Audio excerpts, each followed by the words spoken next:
Bienvenue, merci de la fidélité et surtout, nous sommes à l'après ces élections générales en République démocratique du Congo. D'abord, l'élection présidentielle, puis des députés, des conseillers de députés nationaux et provinciaux en phase de publication en ce moment.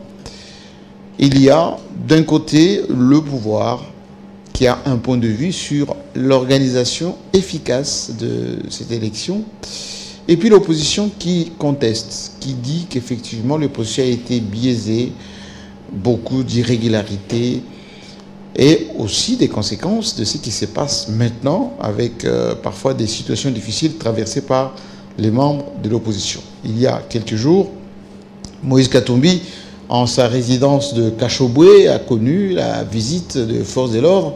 D'après lui, encerclé, empêché de sortir. D'après le ministre de la Communication reçu ici, il s'agissait tout simplement d'une opération de sécurisation de populations qui étaient victimes d'agressions des militants, notamment d'ensemble.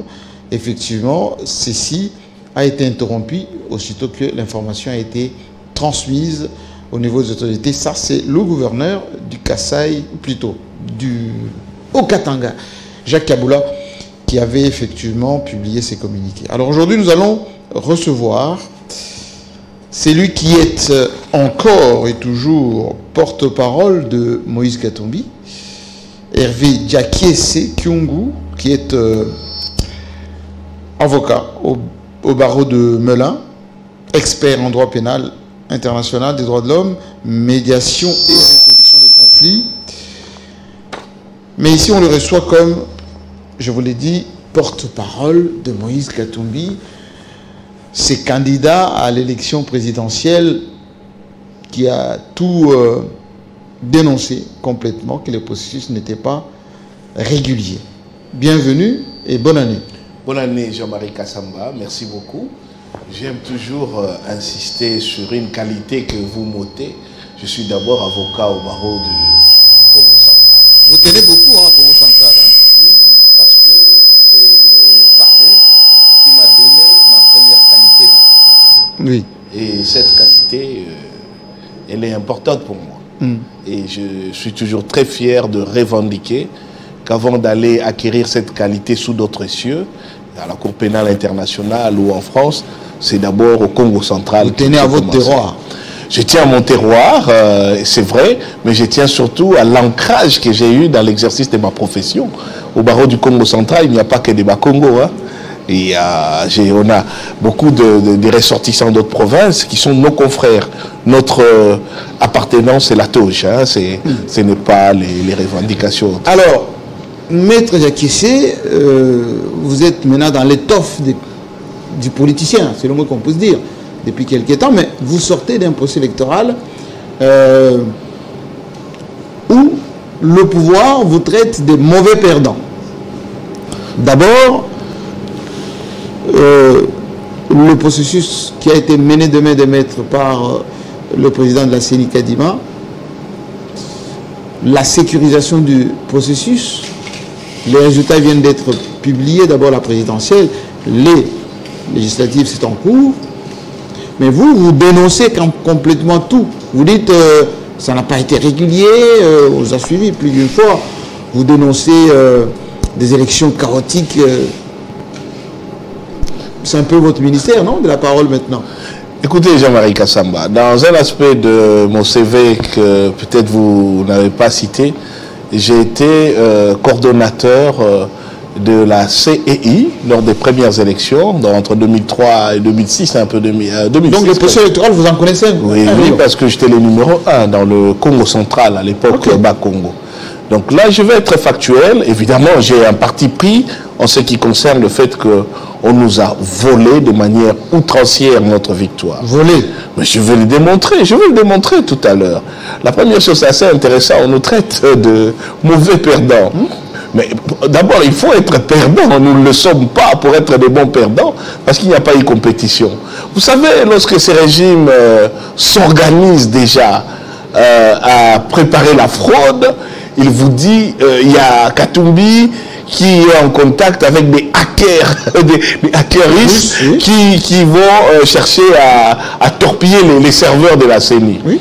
Mais aujourd'hui, l'opinion a remarqué que les vrais hackers, c'est ces régimes, parce que ce sont eux qui se sont baladés avec les dispositifs. Mais ils avaient tort de soupçonner d'être en contact avec les Russes. C'était des menteurs. C'était des menteurs. Attaquer les serveurs de la maintiens, ce sont des menteurs. Ce sont des menteurs, des tricheurs et des fraudeurs. Ils ont menti en ce qui concerne les serveurs de la CENI, et c'est d'autant plus scandaleux que ça a été dit à de plus hauts niveaux des personnalités qui exercent des fonctions au niveau du gouvernement, même une certaine personnalité émanant ou débauchée de la Kabylie pour être mise à la CENI, qui s'est permis de recycler un discours mensonger. Mais c'était pour le besoin de la cause. Qu'est-ce qui se passe en réalité? Avant de parler de la compétition elle-même, vous avez le dispositif électronique de vote, donc communément appelé la machine à voter, qui se retrouve entre les mains des candidats, tous du même camp. Non. Tous du même camp. Tous du même camp. Ah bon? Non. Tous les dispositifs électroniques de vote n'ont été trouvés que chez les Tshisekedistes. J'avais une fois dénoncé ici sur ces plateaux la situation de kits d'enrôlement qu'on avait retrouvé de manière accidentelle dans les véhicules des gens du camp de Félix Tshisekedi. Qui partaient à Tshikapa. Voilà, notamment. Oui. Voilà. On a dit qu'il fallait mener des enquêtes en temps utile parce que cette situation-là anticipait déjà une connivence dans la chaîne logistique de la CENI entre certains individus et les camps de Félix Tshisekedi. Aujourd'hui, c'est une preuve incontestable, d'ailleurs reconnue par la CENI elle-même. Mais la CENI est en train de sanctionner. Non, qui est en train de sanctionner quelques lampistes. Jean-Marie Kassamba, vous enseignez même à l'ENA ici, qui est quand même une des grandes institutions des réformes pour notre administration. Donc c'est un niveau d'éthique très sérieux. Croyez-vous, Jean-Marie Kassamba, qu'un prof à l'ENA qui laisserait fuiter des questionnaires d'examen, et ces questionnaires d'examen vont se retrouver entre les mains de quelques étudiants, est-ce que vous accepteriez que ce prof-là soit celui qui va sanctionner les étudiants? Soyons sérieux. Oui, mais si... Donc, quelles sont les règles à la matière? Elles sont très simples. Premièrement, le prof lui-même doit être sanctionné et chassé de l'institution. Les étudiants qui ont triché doivent être sanctionnés et chassés de l'institution. Et l'examen, la conséquence est très claire, doit être annulé. Parce qu'on ne peut pas... Ça c'est selon vous, ça? Non, Jean-Marie Kassamba, vous êtes enseignant à l'ENA. Dites-moi si cette règle-là, que je viens de dénoncer, est fausse. Dans quelle université cette règle est fausse? Dans le monde entier. Citez-moi une seule université où nous avons tous été à la fac. Même à l'école secondaire, c'est un principe simple. Il y a fuite d'examen, on annule l'examen. On annule l'examen. La question ne se pose pas. Si en plus c'est un prof qui est à la base de la fuite, la question ne se pose pas. Mais on n'en est pas là parce que non seulement la CENI a proclamé les résultats, la Cour constitutionnelle a confirmé, les grands dirigeants du monde ont félicité. Ah, revenons là sur les grands dirigeants du monde. La messe est dite. Ah ben non. Passons à autre chose. Nous avons suivi ces félicitations. Ces félicitations, c'est un peu... Je prends toujours cet exemple de la scolarité parce que c'est là quand même où, en dehors de la famille, on nous éduque, on nous apprend des valeurs et on nous donne des connaissances. C'est très important parce que ce sont ces valeurs que nous commençons à perdre dans ces pays au plus haut niveau. Je prends le communiqué des États-Unis, je prends celui de l'Union européenne, de la France, de la Belgique. Oui. Tout le monde dit il y a eu de la fraude, il y a eu de la tricherie. Mais bon, nous prenons acte. Et nous vous encourageons à avancer, mais ces cas de tricherie et de fraude doivent être enquêtés. Mais vous devez dire la même chose aussi. Vous devez féliciter aussi Tshisekedi d'avoir gagné. Cela, ça veut dire quoi, Jean-Marie Kassamba? Prenons toujours le cas de l'école. Ça veut dire qu'en réalité, nous tous, nous sommes parents. Est-ce que nous féliciterions un enfant qui a triché, même si au cours de la délibération, on le laisse passer parce qu'on s'est dit, il est trop vieux pour rester dans cette classe-là? Non. Ici, nous parlons du pays. Je sais, j'anticipe même votre question. Parce que ça, c'est l'exemple du groupe tshisekédiste qui essaie de créer la nuit et les brouillards sur la tricherie. Dis non, de toute façon, l'écart est tellement grand que même si on enlève la partie de tricherie, il reste toujours en tête. Très bien. Donc, vous êtes surveillant dans une salle d'examen. Il y a un étudiant sur un questionnaire de 10 a répondu correctement à 7. Il lui reste les 3 questions. Il regarde chez les voisins et il prend un copillon. Il triche sur les 3 dernières. Alors, il va dire, professeur, à 7, c'était vraiment mes points, mais les 3, j'ai triché. Mais quand vous l'attrapez, il a triché, qu'est-ce qu'on fait de ces notes? C'est 0. Pourquoi vous tenez à tout prix à annuler ces élections? Parce alors que c'est déjà validé par les institutions habilitées. Non, c'est validé par un camp politique avec les institutions qu'ils ont phagocytées. Jean-Marie Kassama, nous sommes en train d'entrer dans une situation dangereuse pour les pays. En réalité, un groupe d'individus vient de faire, en fait, c'est ça le vrai hacker. Ils viennent de hacker la République. Selon vous? Mais je le démontre. Traoré disait la même chose en 2018. Ils viennent de hacker la République parce qu'ils se sont autoproclamés sur base de résultats non compilés, en violation de l'article 71 de la loi électorale. Et la CENI a fait le travail. Hein? Mais non, justement, elle n'a pas compilé.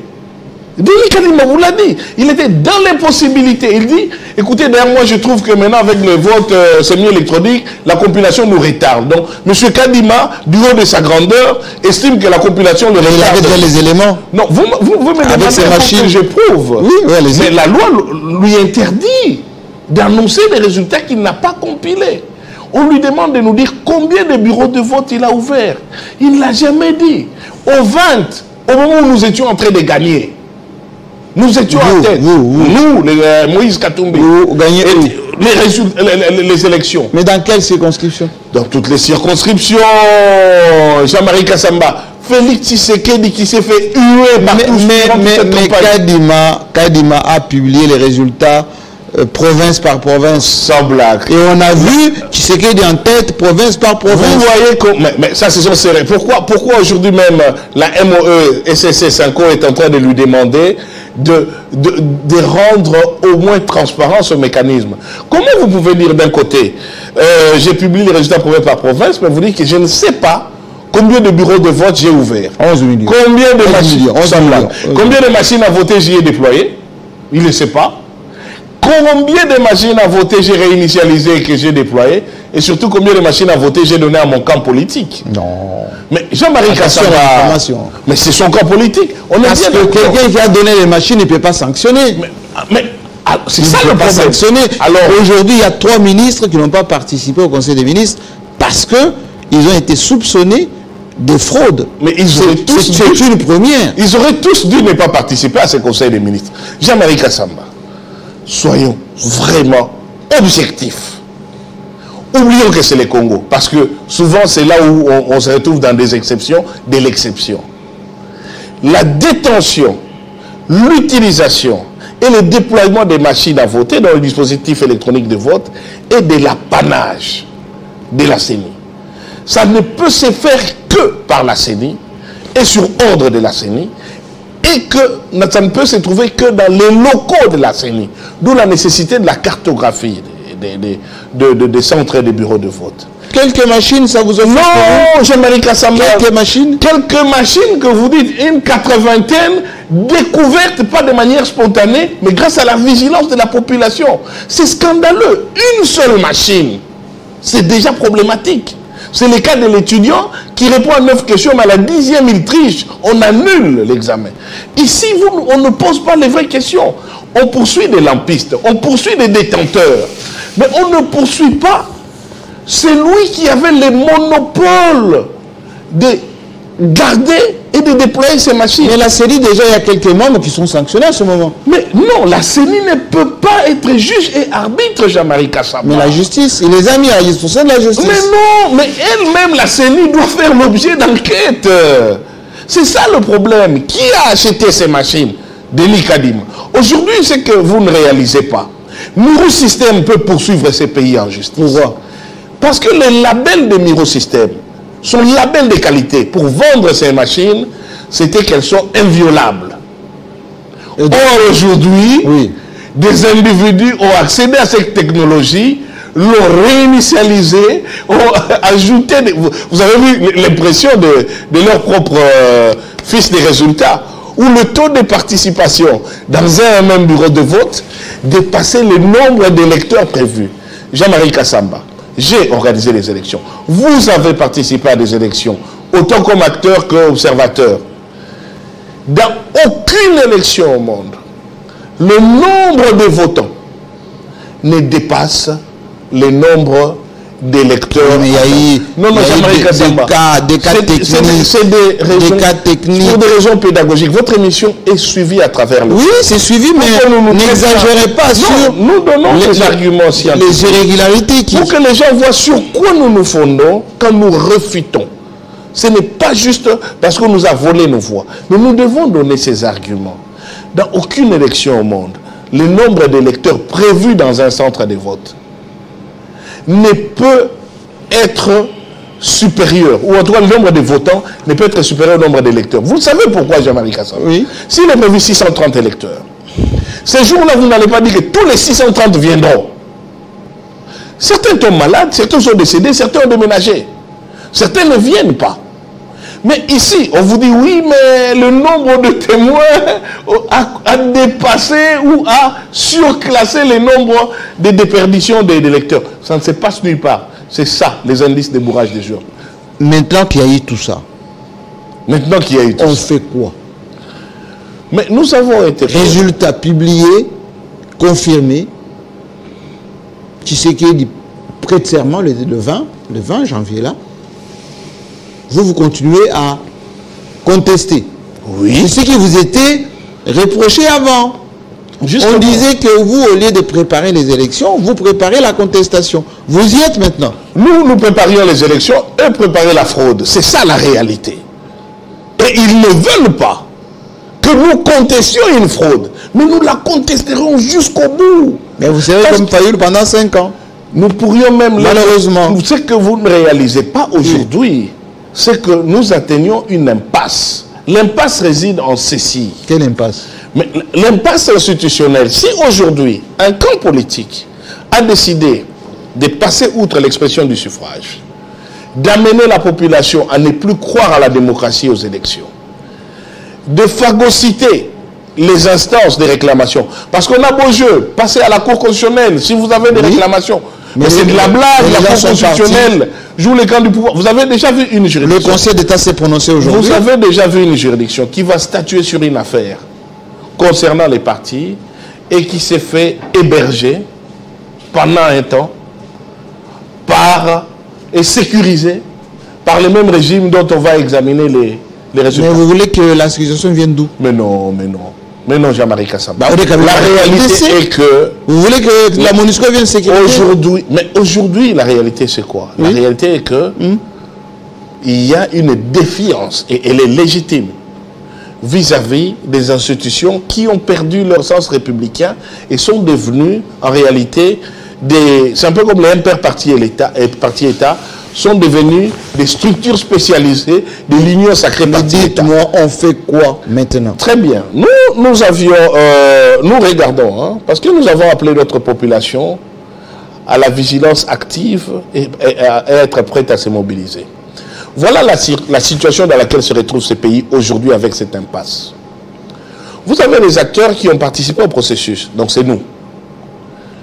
Et nous qui le récusent totalement. Vous avez refusé d'aller en contestation au niveau de la Cour constitutionnelle. Oui, on est cohérent. Ça vous était offert. On est conséquent. La preuve, c'est que celui qui est parti là-bas vous dit on n'a même pas examiné les argumentaires. On n'a même pas regardé l'article 53. On a regardé les nombres de bureaux de vote qui n'auraient pas dû ouvrir en violation de l'article 52. Ça n'a pas été un problème parce qu'à partir du 21 jusqu'aux autres jours, c'était en violation de la loi. Mais on connaissait la suite. Mais l'impasse dans laquelle nous nous retrouvons, je vous la décris. Donnez-nous l'impasse. Nous nous retrouvons, nous, les partis au processus, qui aujourd'hui les récusons totalement parce qu'il n'y a pas eu élection. Ça, c'était une mascarade, un simulacre. Vous avez ceux qui n'ont même pas voulu participer aux élections. Oui, les FCC. Les FCC notamment. Oui. Aujourd'hui, ils ne sont pas concernés? Oui, mais c'est ça, mais le problème c'est les pays. Ça, je vous dis dans quelle impasse nous nous retrouvons. Oui, avancez. Il y a ceux qui étaient dans le jeu démocratique et républicain qui se retrouvent face à un groupe qui a décidé de faire main basse sur l'État. Le groupe qui a gagné, dit le groupe des hackers et des fraudeurs. Ils ont pris l'État et ils disent qu'ils vont en faire ce qu'ils veulent. Ils sont toujours dans l'impossibilité de donner le nombre de députés. Vous voyez comment ça continue là, ou quoi? On toilette.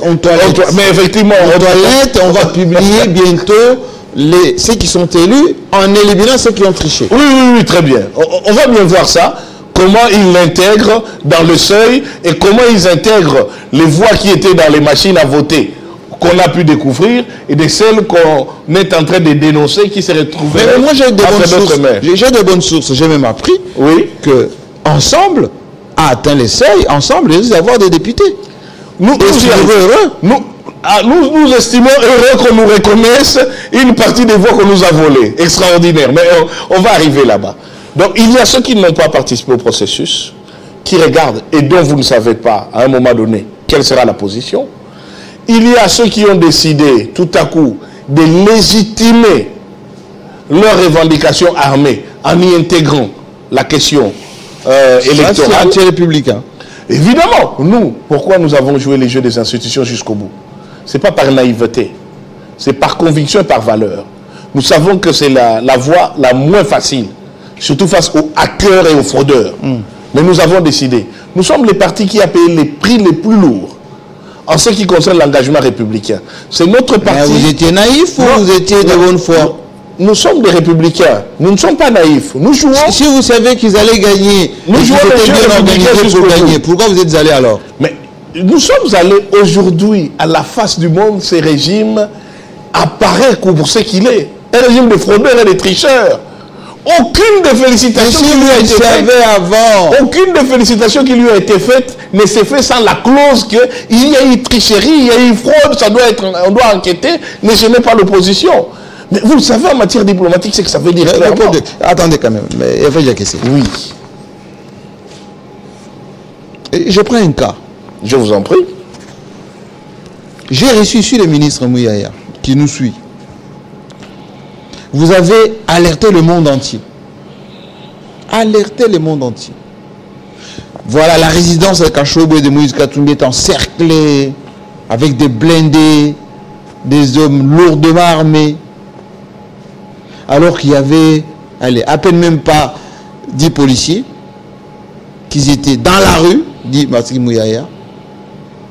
Ils étaient dépêchés là-bas pour aller faire la sécurisation de la population parce que les partis proches de Tshisekedi ont été vandalisés par vos militants.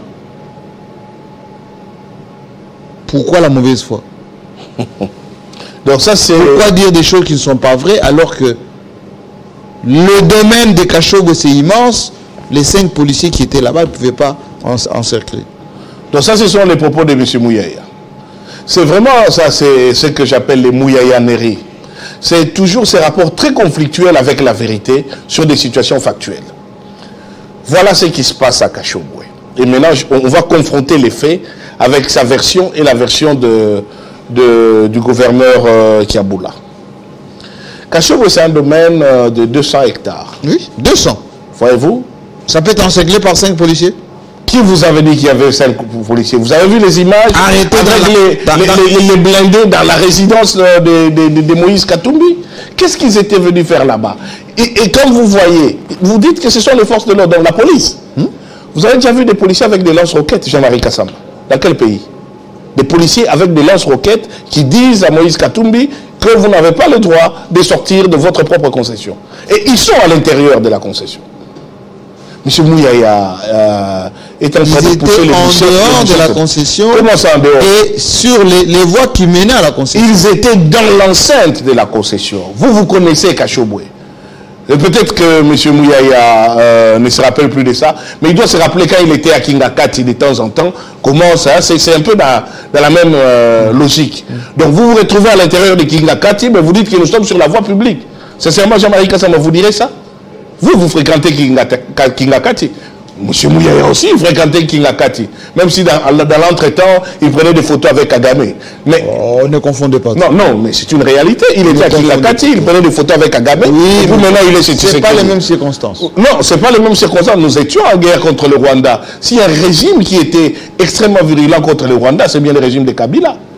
Quand il a pris cette photo-là, il était dans le cas de Kabila. Ça. Ah bon, c'était juste après, c'était quand Kagame était venu ici au stade. Non. Donc, ça veut seulement dire que M. Mouyaya a des problèmes, des rapports très conflictuels avec la vérité et la constance. C'est quoi la vérité? La vérité est que des groupes d'individus en tenue de force de l'ordre, lourdement armés, que j'ai du mal à considérer comme des policiers parce qu'ils avaient des lance-roquettes, qui ne sont pas l'équipement de dotation des policiers, se sont retrouvés dans la concession privée de Moïse Katumbi, une concession privée reconnue, et l'ont empêché de se déplacer en disant qu'ils avaient reçu de l'ordre de la hiérarchie.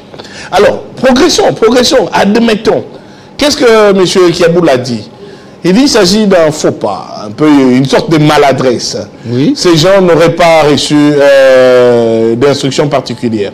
Avant que M. Mouyaya vous fasse sa mouyayanerie en disant ils étaient venus pour sécuriser je ne sais quoi. Très bien. Donc, vous savez, au moins dans tous les pays du monde, même les pays... Mais s'ils étaient venus en mission pour empêcher Katumbi de sortir, alors, comment ils ont quitté la première chose, Pourquoi ils sont partis? La première, justement, mais la première chose, justement, soyons factuels et allons pas à pas. Dans l'armée comme dans la police, ce sont les structures les plus organisées qui soient, dans le monde en tout cas. C'est l'armée et notamment l'église catholique. Ça veut dire que ce sont des personnes qui ne peuvent pas se déplacer sans une instruction, qui ne peuvent pas quitter un ressort pour un autre sans un ordre de mission, un bulletin de service. Mais c'était quoi l'instruction? Regardez-moi. Bon, ben voilà, vous voyez sa lance-roquette? Vous voyez leur lance-roquette? Ils sont à deux là, en train d'interdire à Moïse. Mais ils vont empêcher Katumbi à deux. Mais non, attendez, Jean-Marie Kassama, avec leur lance-roquette, même un seul peut empêcher. Ça, c'est un moyen létal. Vous savez comment Nyamwisi Muving était décédé? Vous vous rappelez de cette histoire? C'était sous Mobutu. Le frère de Moussa Nyamwisi. C'était celui à Boutembo, je crois. C'était des gendarmes, hein? C'était des genres de barrières. Mais Mouyaya dit que c'est la victimisation permanente des Katumbi. Ah, ça c'est très intéressant, M. Mouyaya, parce que je voulais d'abord finir et répondre à cette question de victimisation. C'est le moment de tordre le cou à cette rengaine un peu d'auto-exagération. On vous a tiré dessus, vous avez pleuré pour ne pas aller à Finissons d'abord à Kachobwe. Maintenant c'est Kachobwe. Donc vous voyez ces gens avec des lance-roquettes. On nous les présente comme des policiers. Il est très clair que ça, ce ne sont pas des policiers. Il est très clair que ce qu'ils tiennent à la main là, ce n'est pas des fleurs. Donc ça donne la mort. Et Moïse Katumbi est chez lui. Et ils sont dans l'enceinte de sa concession. Ce n'est pas une voie publique. Ça, ce sont les voies intérieures que Moïse Katumbi a arrangées chez lui. Qu'est-ce qu'ils sont venus faire là-bas? Maintenant, le gouvernement vous dit, ils n'étaient pas en mission là-bas. Donc on veut nous dire que des individus avec des lance-roquettes peuvent se promener dans ces pays. Jusqu'à entrer chez autrui sans mission, sans permission, sans instruction. Donc c'est d'ailleurs beaucoup plus irresponsable. Mais vous insinuez quoi? Mais j'ai dit deux choses nues. Mais ils étaient venus intimider Moïse Katumbi. Mais qu'est-ce qu'ils étaient venus faire là? Intimider, les élections sont déjà terminées, ils allaient intimider pourquoi? Mais voilà. Voilà, ils disent qu'ils ont 73%. Ils disent que nous avons 18%. Ils disent que nous sommes une opposition à péter. Mais qu'est-ce que vous allez faire chez autrui avec vos lance-roquettes? Vous avez peur de quoi? Ça, ce n'est que la paranoïa des gens qui savent dans leur conscience que ce qu'ils ont pris commence à leur coûter cher. Et ils veulent intimider les gens. Maintenant, parlons un peu de la victimisation. Dans ces pays, des gens comme M. Mouyaya pensent que quand les gens dénoncent, veulent exercer leurs droits, c'est de la victimisation. Oui. Donc aujourd'hui, quand nous réclamons l'autopsie de Chéribin Okende, c'est de la victimisation. Mais vous empêchez d'ailleurs, nous avons quelqu'un qui est mort là-bas. Après certaines sources, vous empêchez la famille d'enterrer Okende parce comment que vous voulez marchander sans. Comment nous le ferons? Pour marchander quoi et obtenir quoi? C'est même extrêmement indécent. Pour marchander quoi et obtenir quoi? Ils ont peur de quoi? Pourquoi ils gênent le rapport de... On a rendu le corps à la famille pour enterrement, vous ensemble vous refusez. À tout moment où la famille nous invitera, nous viendrons pleurer notre chérubin. C'est nous qui l'avons perdu, avec sa famille. Donc ces gens devraient se taire. Parce que les sangs innocents crient vengeance. Ils finiront par payer ça. Donc ils appellent victimisation. Donc lorsqu'ils organisent une fraude, vous dénoncez, c'est de la victimisation. Lorsqu'ils viennent vous provoquer à domicile, vous dénoncez, c'est de la victimisation. Dites-moi, parce que vous dites toujours que les tricheurs, etc., mais les hackers, en ce moment, ils sont en train d'invalider ceux qui ont triché, effectivement. Mais en fait, ils sont en ce moment, ils sont en train de sanctionner. Il y a des ministres qui ont perdu leur poste. C'est ça la bonne foi. Ce sont des lampistes qu'on essaye de sacrifier pour s'auto-exonérer. Les vraies questions auxquelles on ne veut pas répondre, c'est comment ces machines se sont toutes retrouvées entre les mains des gens d'un même camp politique. Combien on en avait? Comment la CENI a donné? C'est la CENI qui doit répondre. On doit enquêter sur la CENI. Ne revenez pas. La CENI ne peut pas elle-même enquêter sur sa certitude. On a entendu parler de l'article 64. Mais vous êtes juriste, hein? Dans cet article 64, il y a alinéa 1, alinéa 2. Oui. Qui sanctionne quiconque veut déstabiliser les institutions régulièrement installées. Et c'est imprescriptible. Alors, je vais vous le lire. Vous voulez vous mettre en position de criminel. Du tout. Avec cet article 64. En réalité, il y a toujours eu des interprétations biaisées de ces dispositions. Nous avons parlé de 64, ça me permet aussi de parler de l'article 220 par rapport à des propos de M. Moukaya ici. Ça fait partie des réformes. Dans leur schéma, oui, dans leur schéma de vouloir se maintenir à vie.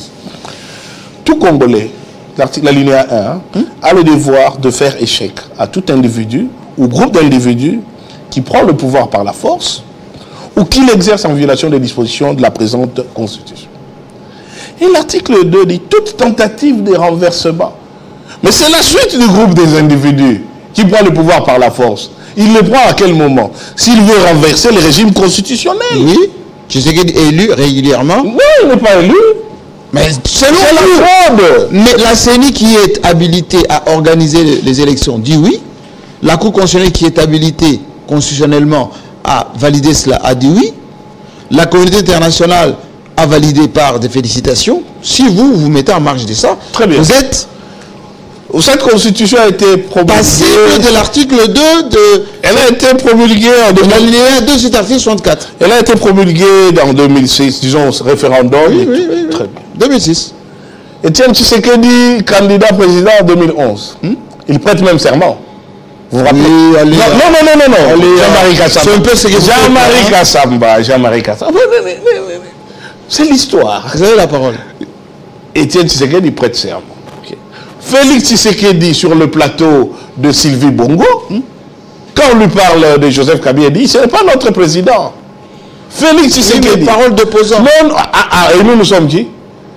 Félix Tshisekedi le dit. Est-ce que Joseph Kabila, les dictateurs, les méchants Kabila, oui, parole d'opposant. A poursuivi Félix Tshisekedi? Parole d'opposant. Il l'a mis en prison. Il a envoyé des gens avec des roquettes entrer à l'imiter et arrêter Papa Etienne. Mais tu sais qu'il n'a rien fait de tout ça. Hein. Pardon? Félix n'a rien fait. Mais ceux qui sont arrivés à Kachibou. Ils étaient en mission pour autre chose. Donc vous êtes en train de me dire que des militaires en mission pour autre chose entrent dans la résidence d'autrui avec des lance-roquettes et nous disent de ne pas bouger. Ils ont eu peur. Parce que nous avons fait un tollé, nous avons dit ils commencent à franchir les seuils des délits inacceptables. Moïse Katumbi est un citoyen congolais. Vous l'avez spolié de ses voix. Vous l'avez traité de tout ce qu'il faut. Maintenant, il y a une limite à ne pas franchir. On empêche Moïse Katumbi de prendre l'avion. C'est du chantage. Oui, d'accord, mais... C'est du chantage. Très bien, mais ils ont reculé. Force reste ils ont militaire. Oui, à la loi, mais pas à l'arbitraire. C'est ça le problème. Force reste à la loi, mais pour tout le monde. Nul n'est au-dessus de la loi. Dites-moi. Ils ont empêché Moïse Katumbi de prendre son avion pour aller regarder un match à Kalemi.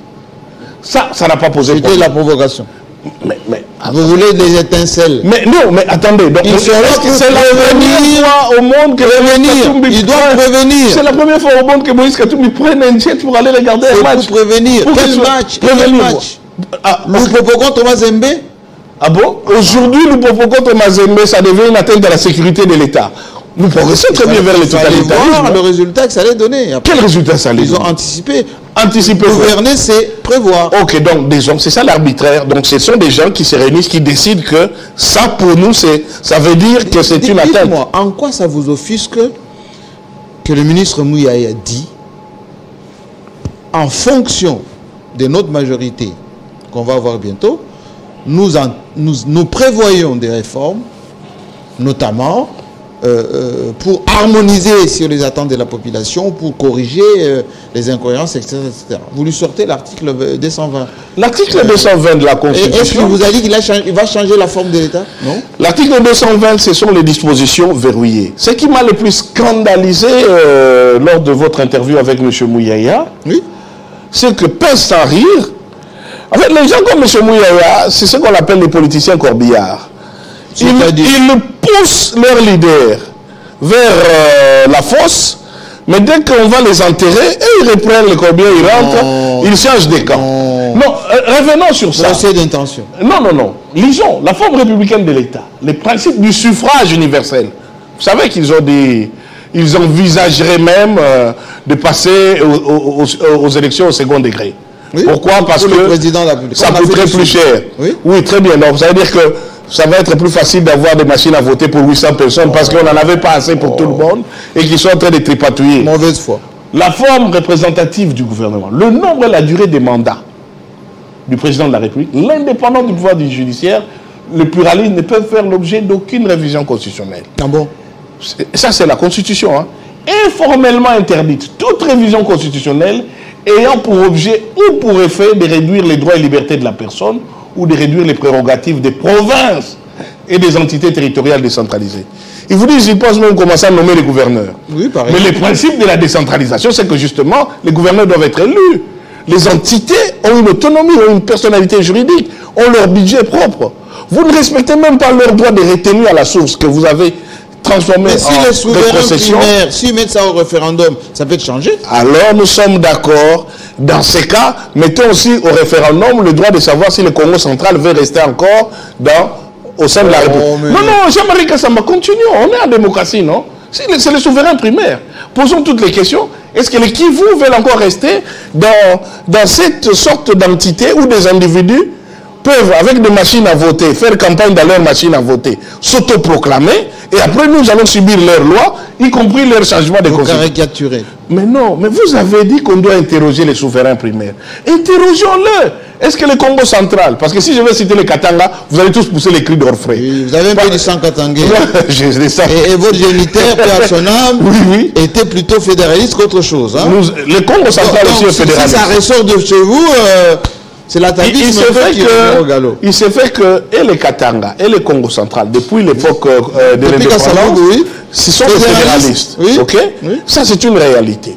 Mais aujourd'hui, nous sommes dans la République. Nous sommes dans la République, et alors nous allons poser la question au souverain. Vous-même, vous venez de dire, on pose la question au souverain. Alors, allons jusqu'au bout de la logique. Posons la question, est-ce que les Kivu, dans cette situation, vous voulez toujours continuer à être dirigé par des hackers qui vont modifier la loi à tout moment, ou bien alors, vous vous déterminez? Maître Diakès, est-ce que vous ne pensez pas que Moïse Katumbi, qui est de facto numéro 2, peut jouer son rôle de chef de l'opposition, comme la Constitution lui reconnaît, qu'il obtienne ses députés, qu'il aille s'asseoir à l'Assemblée et qu'il conteste tout ceci au sein de l'Assemblée, majoritairement contrôlé par Tshisekedi. Faisons un peu de la politique fiction. C'est pas fiction, c'est la vérité. Non, non, non. Donc, entrons un peu dans cette hypothèse. Tout ceci. Attendez qu'on vous donne quelques députés et puis vous allez vous asseoir à l'Assemblée. Quelques députés qui vont faire de la figuration. Non. Vous aurez une présidence à la Mbosso qui va de temps en temps un peu traiter les gens comme des gamins, leur dire qu'est-ce qu'ils doivent parler et interrompre, et puis après on va commencer à encenser les gens. Non. On parle d'une république. Nous avons des problèmes très graves. La sécurité de ces pays est menacée. Je ne parle même pas de la crise sociale. Ici même, aux portes de Kinshasa, dans Kinshasa, vous avez les Mobondo. Il a eu 5 ans pour s'en réélu. Non, le problème c'est quoi? Oui. La persistance de la crise de légitimité. Et le fait maintenant que nous avons l'inflation des députés issus de la machine. Donc, qui n'ont aucune allégeance vis-à-vis de la population, mais qui n'ont une allégeance que vis-à-vis du camp vers lequel ils vont aller, ça ne va que nous amener vers une impasse. Et nous y sommes. Et vous voulez nous avons des composants de la société. Accoucher, vous voulez quoi? Le dialogue? Nous sommes... Mais écoutez, mais c'est très simple. Vous voulez les dialogues? Si nous ne nous parlons... Mais vous me demandez, vous voulez quoi? Je vous ai dit, ou bien, soumettons au référendum, puisque vous voulez des réformes. Alors allons jusqu'au bout. Donc les dialogues que vous voulez avant élection, transition, repousser les élections, tout ceci, vous voulez battre en touche, botter en touche comme on le dit. Tshisekedi il avait 73%, Tshisekedi avec sa majorité bientôt au Parlement. Vous voulez un dialogue? Jean-Marie Kassamba, les élections... Le sous-bassement c'est quoi? Les élections dans une république et dans une démocratie ne sont qu'une séquence. Mais la vie politique, les problèmes auxquels le pays est confronté demeurent. Oui. Les rapports de force sont tenus vont régler les problèmes. Mais justement, ils ne sont pas élus. Ils sont issus de l'homme. Ils ont hacké. Je l'ai démontré. Selon vous. Les machines à voter de la CENI se sont retrouvées chez les Tshisekidistes. Est-ce que j'ai menti? La CENI en reconnaît 80. Mais il y en a plus que ça parce que parmi ceux qui ont les 80, ils s'entre-dénoncent eux-mêmes. Dites-moi, oui. Le 20, vous allez venir à la prestation de serment ou pas? Non. Vous n'êtes pas républicain alors? Non, je suis républicain. Je vous envoie l'invitation pour la prestation de serment au stade de Martyrs, vous ne venez pas? Oui, je refuse républicainement. J'ai dit ça c'était une farce, c'était un simulacre. Nous ne pouvons pas continuer comme ça. Nous ne pouvons pas faire des primes à la fraude. Je ne peux pas être à la fac. Je passe en deuxième session parce que j'ai eu moins de points et je salue l'ami qui a eu une fuite. Il a eu une fuite et puis il passe en première session. Et à la collation, il m'invite à la fin de la collation. C'est un tricheur. Vous refusez les résultats qu'on vous accorde. Vous aurez des élus que vous ne voulez pas accepter. On vous invite le 20, vous ne venez pas. Dans la politique, la chaise vide. À la place, vous faites quoi? Nous sommes toujours très conséquents et constants. Nous n'avons que ce pays, le Congo. Oui. L'erreur que beaucoup commettent, c'est de croire qu'aujourd'hui, par leur positionnement et les putsch électoraux qu'ils ont fait, ils ont le monopole de parler au nom du Congo. Ils ont reçu mandat de personnes qui ne sont pas légitimes. Donc la crise de légitimité demeure. Et l'une des meilleures manières de résoudre cette crise, c'est de nous regarder en face. Les amis, vous avez fait votre passage en force. Vous avez obtenu ce que vous croyez obtenir. Les problèmes demeurent les mêmes.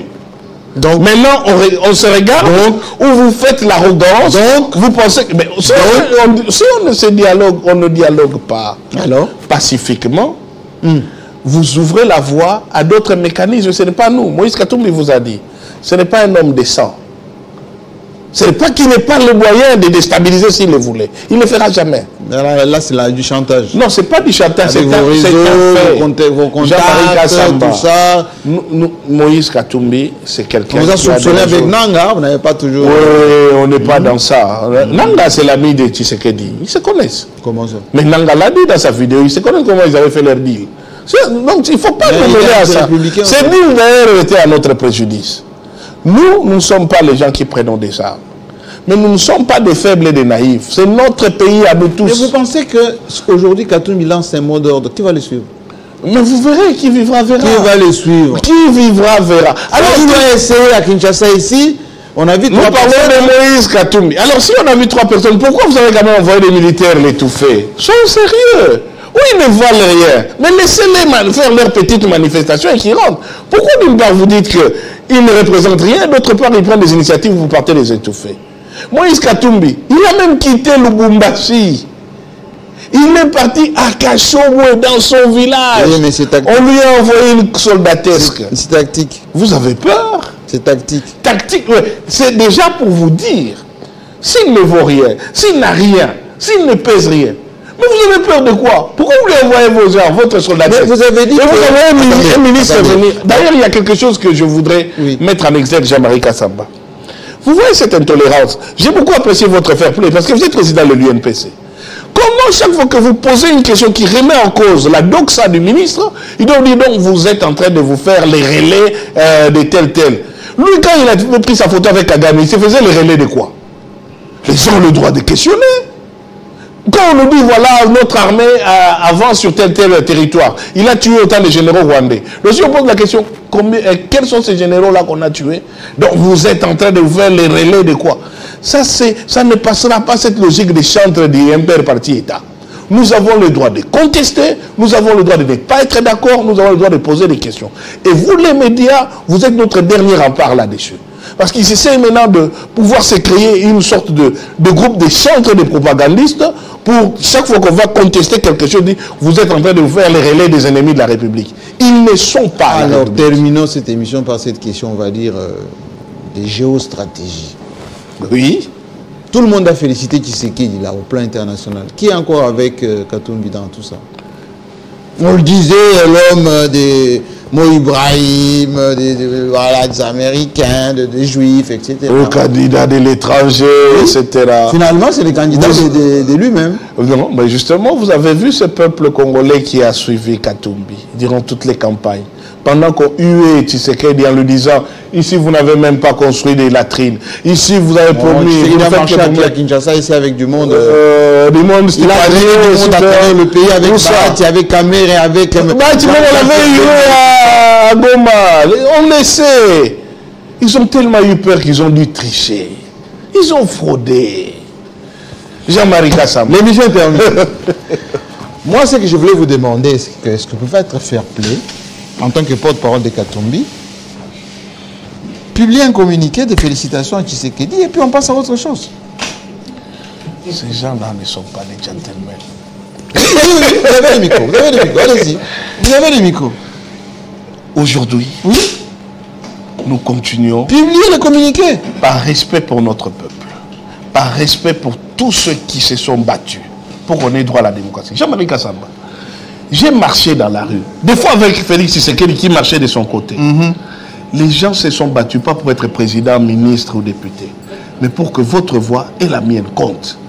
Et là, c'était un mépris total de la voix du peuple congolais, de la voix de ceux qui ont suivi Katumbi.